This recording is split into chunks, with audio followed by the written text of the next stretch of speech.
Hello students, welcome back to another video. अगर आप लोग BS6 सेमेस्टर में हैं और पॉलिटिकल साइंस पढ़ रहे हैं तो इसके paper number 1 and paper number 2 दोनों की क्लासेस हम स्टार्ट कर चुके हैं। और आज की वीडियो में हम पॉलिटिकल साइंस के पेपर नंबर 1 का यूनिट नंबर 2 पढ़ रहे हैं। यूनिट नंबर 2 में आपको जियाउल बर्नी और अबुल फजल के राजनीतिक विचार के बारे में पढ़ना है। और आज की वीडियो में हम अबुल फजल का राजनीतिक विचार पढ़ने वाले हैं, जो मध्यकाल के बहुत ही प्रसिद्ध राजनीतिक विचारक रहे हैं।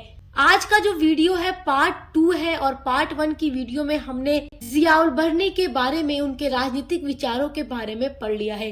देखिए, जियाउल बर्नी के बारे में जब हमने पढ़ा था तो हमने ये देखा था कि जियाउल बर्नी जो है वो कहते हैं कि जो भी शासक है, जो भी राजा है, जो भी सम्राट है या जो भी बादशाह है, उसको शरीयत के हिसाब से शासन चलाना चाहिए।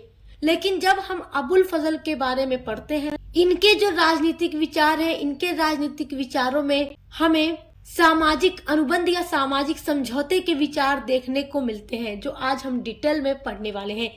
चलिए सबसे पहले अबुल फजल के प्रारंभिक जीवन के बारे में जानते हैं, क्योंकि यहाँ से भी MCQs वाले बच्चों के क्वेश्चन बन जाते हैं, जिनका ऑब्जेक्टिव्स टाइप पेपर होगा और जिनका रिटन पेपर होगा उन बच्चों के लिए भी वीडियो इम्पोर्टेंट है, क्योंकि हम पूरा डिटेल में पढ़ने वाले हैं। सबसे पहले हम जानेंगे अबुल फजल का जन्म कब हुआ और कहाँ हुआ।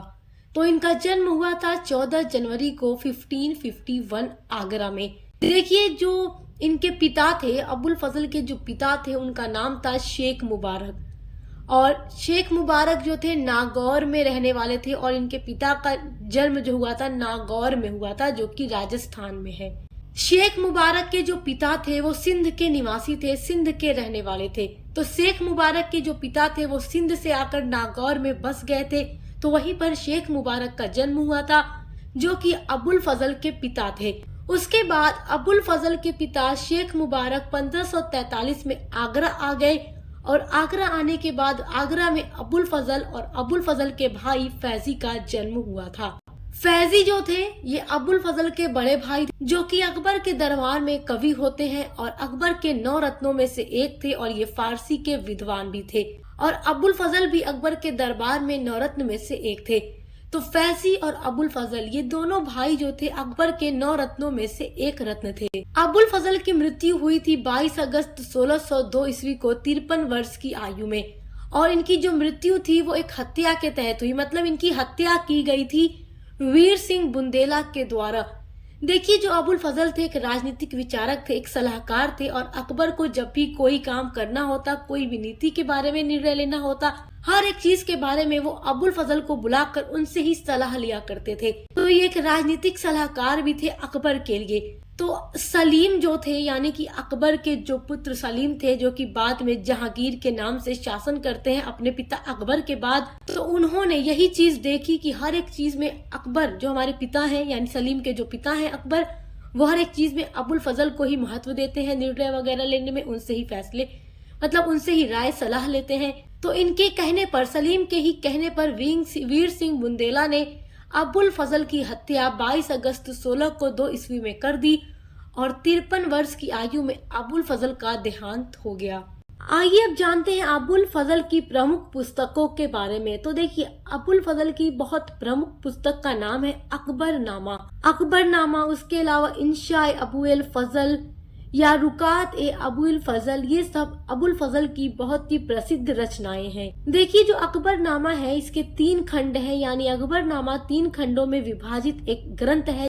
पहला जो खंड है अकबरनामा का, वो अकबर के पूर्वजों और तैमूर से लेकर हुमायूं तक का इतिहास बताता है। यानी कि अकबर से पहले के जो भी उनके पूर्वज थे, तैमूर से लेकर के हुमायूं तक के शासन के बारे में सारी चीजें, उनके इतिहास की जानकारी अकबरनामा के पहले खंड से प्राप्त होती है। जो अकबरनामा का दूसरा खंड है उसमें अकबर के शासनकाल की घटनाओं का विस्तृत विवरण हमें मिलता है। तो अकबरनामा में जो दूसरा खंड है उसमें हमें पूरा अकबर के शासनकाल के बारे में हर एक चीज की जानकारी मिलती है। अकबरनामा का जो तीसरा खंड है उसको आईने अकबरी कहते हैं और इसमें अकबर के समय की जो प्रशासनिक गतिविधियां हैं उन सभी चीजों की जानकारी अकबरनामा के तीसरे खंड आईने अकबरी से प्राप्त होती है। तो आई होप कि आप यहाँ तक समझ के होंगे। देखिए, जो अबुल फजल थे वो एक धार्मिक विद्वान, एक राजनीतिक विचारक और एक इतिहासकार भी थे। तो यहाँ पर आप देख सकते हैं कि एक व्यक्ति के अंदर तीन सारी खूबियां थी, मतलब एक धार्मिक विद्वान भी थे, एक राजनीतिक विचारक भी थे और एक इतिहासकार भी थे। और ये जो थे ये एक उदारवादी विचारक थे। अबुल फजल के राजनीतिक विचार जो थे उदारवाद, सहिष्णुता और कल्याणकारी निरंकुशता पर आधारित था। उन्होंने अकबर के शासन को वैचारिक आधार दिया और मुगल राज्य को मजबूत, संगठित और समन्वयकारी साम्राज्य बनाने में महत्वपूर्ण भूमिका निभाई।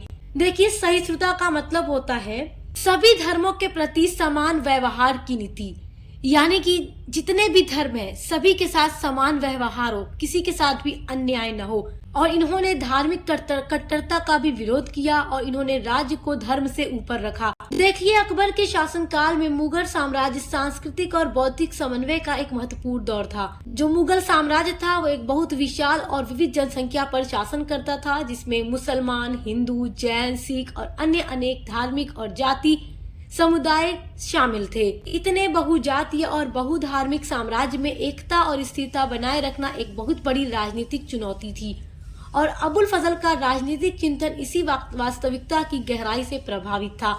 इसलिए इन्होंने सहिष्णुता के आधार पर मतलब शासन करने की बात की, यानी कि सभी धर्मों के प्रति समानता होनी चाहिए। तो अबुल फजल ने हिंदू मुस्लिम एकता पर भी बल दिया और इन्हीं के विचार के आधार पर अकबर ने जजिया कर समाप्त कर दिया और विभिन्न धर्मों के लोगों को उच्च पद दिए। और देखिए, अबुल फजल के लिए एक आदर्श शासक अकबर थे और अकबर के शासन काल में इन्होंने बहुत से राजनीतिक योगदान भी दिए हैं जो आप इस वीडियो में पढ़ रहे हैं। और जब आपने इससे पहली वाली वीडियो यानी यूनिट नंबर 2 की पार्ट 1 में जब आपने जियाउल बर्नी के बारे में पढ़ा था, तब आपने देखा था कि जियाउल बर्नी जो थे वो महमूद गजनवी को अपना आदर्श शासक मानते हैं और वो शरीयत के हिसाब से कानून चलाने की बात करते हैं, जबकि अबुल फजल जो थे वो धार्मिक कट्टरता के विरोधी थे और वो उदारवाद, सहिष्णुता और कल्याणकारी निरंकुशता पर आधारित विचार अपने प्रस्तुत करते हैं। आइए अब पढ़ते हैं अबुल फजल के राजनीतिक विचारों का मुख्य तत्व क्या है। तो देखिए, पहला पॉइंट है संप्रभुता या सामाजिक अनुबंध संबंधी विचार, यानी कि सामाजिक अनुबंध के हिसाब से शासन होना चाहिए।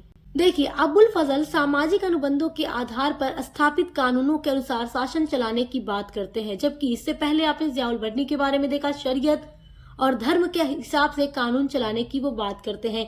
अबुल फजल का मानना है कि जो एक शासक होता है उसका अपनी प्रजा के साथ जो कनेक्शन है, जो संबंध बनता है, उसके हिसाब से उसको शासन करना चाहिए और सभी धर्मों के साथ समानता का व्यवहार रखना चाहिए। एक मजबूत शासक के बिना समाज में शांति और न्याय स्थापित नहीं किया जा सकता, ये कहना है अबुल फजल का। अबुल फजल मानते हैं कि जब तक शासक मजबूत नहीं होगा तब तक समाज में शांति और न्याय की स्थापना नहीं की जा सकती।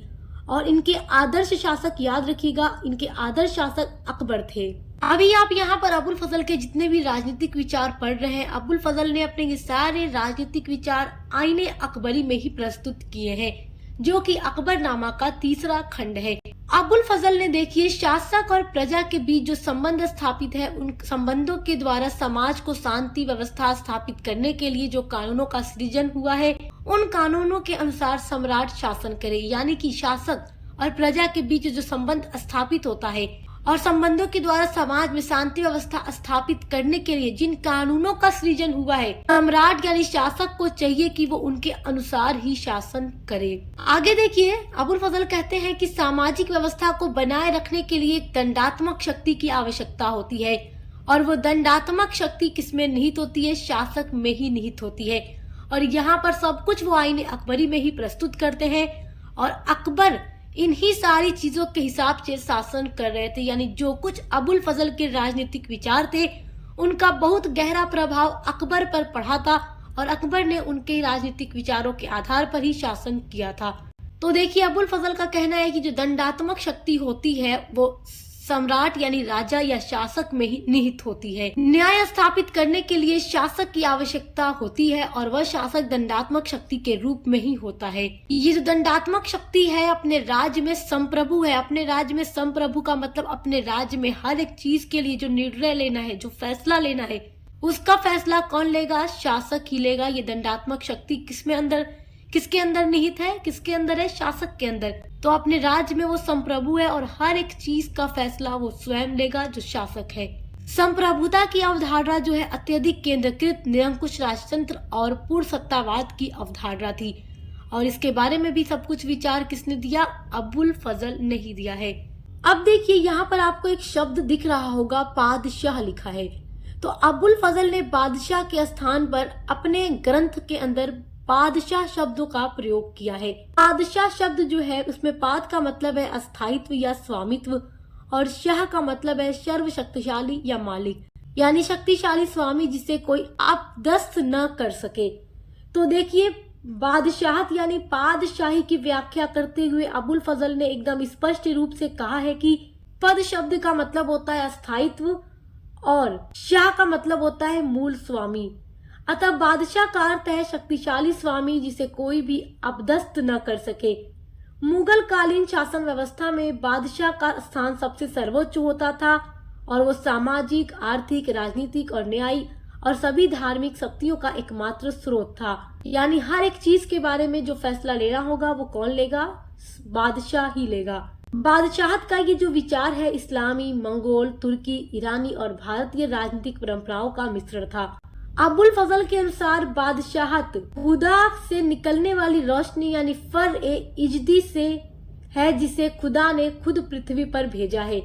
परंपरागत विचारों के अनुसार भी बादशाह को खुदा की ही परछाई माना जाता है क्योंकि बादशाह पर खुदा का नूर बरसता है। इसीलिए बादशाह खुदा के दूत के रूप में काम करता है और खुद को पिता और प्रजा को अपनी संतान मानता है। इसीलिए बादशाह का ये फर्ज होता है कि वह अपनी प्रजा की खुशहाली हेतु हर संभव प्रयास करे, उससे उसके आर्थिक, सामाजिक, राजनीतिक और धार्मिक हर पहलू पर ध्यान दे और हर तरह की समस्याओं का समाधान करे। तो ये सारी चीजें अबुल फजल अपने राजनीतिक विचार में प्रस्तुत करते हैं।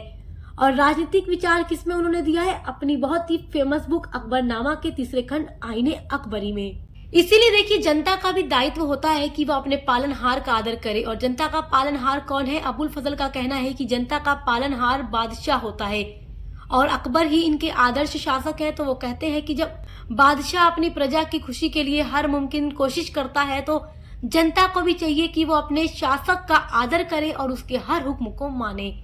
चलिए आइए अब आगे देखते हैं। देखिए मुगल कालीन अकबर राज में बादशाही सर्वोच्च था, यानी कि मुगल कालीन अकबर के राज में कौन सर्वोच्च था? बादशाह। और अबुल फजल के राजनीतिक विचार यही है कि सबसे सर्वोच्च बादशाह ही होता है। और अबुल फजल का मानना था कि अकबर सबसे सर्वोच्च है क्योंकि ये अकबर के ही शासन काल में इनके दरबार में इनके नवरत्नों में से एक होते हैं। यहाँ तक कि कुरान का कानून भी उस पर बाध्यकारी नहीं था। अबुल फजल का मानना था कि जो कुरान के कानून है वो बादशाह के ऊपर, अकबर के ऊपर बाध्यकारी नहीं हो सकता क्योंकि ये कट्टरता का, धार्मिक कट्टरता का विरोध करते थे। जबकि जियाउल बर्नी का कहना था कि जो शासक होते हैं, जो बादशाह होते हैं, उनको कानून और शरीयत के हिसाब से, इस्लाम धर्म के हिसाब से शासन करना चाहिए। जबकि जो अबुल फजल हैं वो धार्मिक कट्टरता का विरोध करते हैं और कहते हैं कि सर्वोच्च सबसे कौन है? बादशाह है। और यहाँ तक कि कुरान का कानून भी उस बादशाह पर बाध्यकारी नहीं है। यही कारण था कि अकबर को ईमान आदिल बना दिया। किसने बना दिया? अबुल फजल ने बना दिया। अपने अकबरनामा में उन्होंने जो विचार प्रस्तुत किए आईने अकबरी में, तो उन्होंने कहा कि अकबर कौन है? ईमान आदिल है, अर्थात मुगल बादशाह अब राज्य सत्ता के साथ साथ धर्म सत्ता का भी अंतिम निर्णायक था। यानी कि अबुल फजल का कहना था, अबुल फजल का राजनीतिक विचार था कि जो मुगल बादशाह हैं, अकबर जो है वो राज सत्ता के तो अंतिम निर्णायक हैं ही, वो शासन करते हैं और राज्य का हर एक फैसला कौन लेगा? अंतिम फैसला शासक का होगा। लेकिन धर्म सत्ता का भी अंतिम फैसला बादशाह ही करेंगे। यह बिल्कुल वैसा ही था जैसे फ्रांस में 16वीं शताब्दी में जीन बोंदा ने किया था। यानी जीन बोंदा ने फ्रांस में 16वीं शताब्दी में यही कहा था कि सबसे सर्वोच्च बादशाह होता है, यानी एकल संप्रभुता यानी बादशाह के अंदर ही निहित और हर एक फैसला लेने वाला, चाहे वो धार्मिक हो या राज्य से रिलेटेड हो, वो बादशाह ही करेगा। और यही मानना अबुल फजल का भी था। बादशाह की सत्ता इस प्रकार निरंकुश व पूर्ण सत्ता बना दी गई। यानी कि बादशाह की सत्ता अबुल फजल के द्वारा निरंकुश और पूर्ण सत्ता बना दी गई। पूर्ण सत्ता का मतलब हर एक चीज पर फैसला लेने का अंतिम अधिकार भी किसका है? धर्म के हिसाब से भी, यानी धर्म के बारे में भी बादशाह अकबर का। देखिए, अबुल फजल का कहना है कि व्यवस्थापिका, कार्यपालिका और न्यायपालिका की शक्तियों के साथ साथ वह धार्मिक विवादों व मसलों का भी अंतिम निर्णायक बन गया। यानी व्यवस्थापिका, कार्यपालिका, न्यायपालिका का जितना भी मसला होता था, जितना भी फैसला लेना होता था, वो बादशाह करता था। लेकिन धार्मिक जो विवाद और मसले होंगे, उनका अंतिम निर्णायक भी बादशाह होगा। देखिए, अबुल फजल ने राजतत्व का दैवीय प्रेरणा सिद्धांत दिया, जिसके अनुसार राजवंश ईश्वर का प्रकाश है और यह पवित्र प्रकाश बिना मध्यस्थ के बादशाह तक पहुंचता है। देखिए, अबुल फजल ने अकबर के राज्य की वैधता को बढ़ाने के लिए इस्लाम और कुरान व शरीयत का सहारा नहीं लिया। इसके लिए अबुल फजल ने मिथकीय धार्मिक आधार की स्थापना की, और जहां आप देखते हैं कि सल्तनत कालीन विचारक जियाउद्दीन बर्नी जो थे, उनके विचार में हमें मिलता है कि सबसे पहले अल्लाह है, अल्लाह के बाद पैगंबर मोहम्मद, उनके बाद तत्पश्चात खलीफाओं की सत्ता होती है और उनके बाद सुल्तान की सत्ता होती है। ये मानना था जियाउल बर्नी का, यानी कि सबसे ऊपर जो सत्ता है वो अल्लाह की है, उसके बाद पैगंबर मोहम्मद की, उसके बाद खलीफाओं की, उसके बाद सुल्तान होते हैं। लेकिन अबुल फजल का विचार था कि अल्लाह के बाद कोई मध्यस्थ नहीं है, केवल अकबर बादशाह है। आइए अब जानते हैं कि अबुल फजल ने अपने राजनीतिक विचार में समाज का विभाजन कैसे किया है। तो आपकी हेडिंग है समाज का वर्ग विभाजन। तो देखिए, अबुल फजल ने हिंदू विचारों के अनुसार समाज को 4 वर्गों में बांटा है। पहला वर्ग है शासक, योद्धा व सैनिक, यानी कि जो शासक होते हैं वो उनको अग्नि कहा गया अबुल फजल के द्वारा। दूसरा जो वर्ग होता है शासक, योद्धा और सैनिक के बाद वो विद्वानों का होता है, क्योंकि इनमें लिखने की कला होती है, लिखने का हुनर होता है, और विद्वानों को जल कहा गया। उसके बाद तीसरा जो वर्ग आता है अबुल फजल के अनुसार, जो तीसरा वर्ग आता है वो शिल्पियों और व्यवसायियों का आता है। यानी जो शिल्पी होते हैं, जो व्यवसायी होते हैं, जो व्यवसाय करते हैं, उनको अबुल फजल ने हवा का नाम दिया। और उनके बाद जो चौथा वर्ग आता है वो कृषि व श्रमिकों का है, यानी जो कृषि करते हैं, जो श्रमिक है, जो मजदूर है, जो किसान है, जिनको उन्होंने पृथ्वी का नाम दिया। तो इस तरीके से अबुल फजल ने हिंदू विचारों के अनुसार पर समाज को 4 वर्गों में बांटा था। आइए अब जानते हैं मनसबदारी व्यवस्था के बारे में। मनसबदारी व्यवस्था की शुरुआत मुगल काल में अकबर के द्वारा की गई थी, जो एक पद की तरह होता था, मतलब वो मनसब दिया जाता था, पद मिलता था। और इसके बारे में मैंने आपको डिटेल में पढ़ाया हुआ भी है मनसबदारी व्यवस्था के बारे में। अगर आप देखना चाहते हैं तो देखिए, आप लोग तो अभी 6 सेमेस्टर में पढ़ाई कर रहे हैं, लेकिन जो बच्चे BS सेकेंड सेमेस्टर में होते हैं तो उनको हिस्ट्री के अंदर, मेडिवल हिस्ट्री के अंदर मुगल काल में मनसबदारी व्यवस्था के बारे में पढ़ना होता है। और मैंने उसमें वीडियो में पूरा डिटेल में आपको मनसबदारी व्यवस्था के बारे में पढ़ा दिया है। तो आप चाहे तो BS सेकेंड सेमेस्टर हिस्ट्री की प्लेलिस्ट को चेक करके हमारे चैनल पर अकबर के शासनकाल की वीडियो खोल करके वहां मनसबदारी व्यवस्था को पढ़ सकते हैं, क्योंकि ये बहुत इंपॉर्टेंट है। वहां मैंने डिटेल से एक्सप्लेन किया है। आइए अब देखते हैं अबुल फजल का तर्क संगत शासन और प्रशासन का क्या विचार है, मतलब इस पर वो अपने क्या विचार प्रस्तुत करते हैं।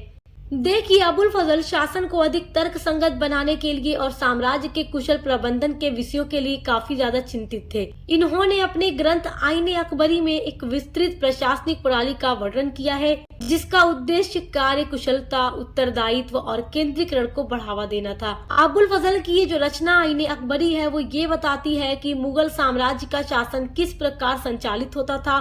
सेना और प्रशासनिक तंत्र की संरचना से लेकर व्यापार, कृषि और भूमि राजस्व का नियंत्रण, सब कुछ, यहाँ तक की सारी चीजें आईने अकबरी से पता चलती है कि मुगल काल में हर एक चीज कैसे संचालित की जाती थी।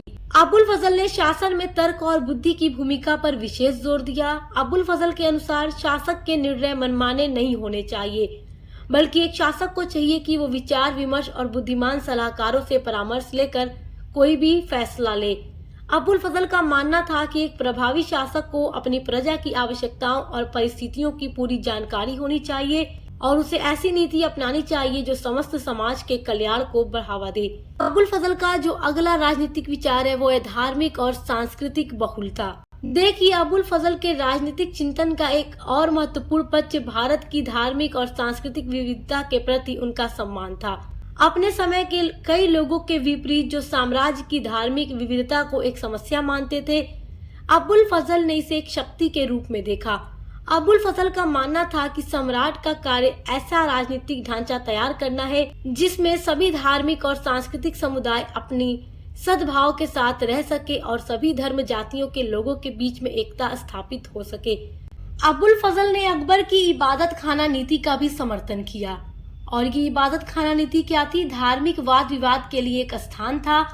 इबादत खाना में विभिन्न धर्मों जैसे कि मुस्लिम, हिंदू, जैन, ईसाई और अन्य धर्मों के विद्वान खुलकर और सम्मान पूर्वक चर्चा या बातचीत किया करते थे। यह पहल अकबर के उस व्यापक प्रयास का हिस्सा था जिसका उद्देश्य साम्राज्य में सहिष्णुता और पारस्परिक समझ की भावना को बढ़ावा देना था। सहिष्णुता का मतलब मैंने आप लोगों को वीडियो के स्टार्ट में ही बताया था कि ऐसी नीति बनाना जो सभी धर्मों के लिए समान हो और सभी धर्मों के प्रति समानता का व्यवहार रखना, किसी के साथ अन्याय न करना। और अबुल फजल के राजनीतिक विचार सहिष्णुता पर ही आधारित थे, यानी सभी धर्मों के साथ समानता का व्यवहार होना चाहिए। तो आज की वीडियो में हमने अबुल फजल के राजनीतिक विचारों के बारे में पूरा डिटेल में पढ़ लिया है और आई होप कि आपको बहुत अच्छे से समझ में भी आ गया होगा। अगर आपको समझ में आ गया है तो वीडियो को लाइक, कमेंट, शेयर कीजिएगा और चैनल को सब्सक्राइब करना मत भूलिएगा। और अपने पॉलिटिकल साइंस के पेपर नंबर 2 की क्लासेस के लिए भी चैनल पर हमारे जरूर विजिट कीजिएगा। हर एक सब्जेक्ट की अलग अलग प्लेलिस्ट बनी हुई है, तो आप चेक कर अच्छे से पढ़ाई कर सकते हैं। Best of luck. हम मिलते हैं अगली वीडियो के साथ।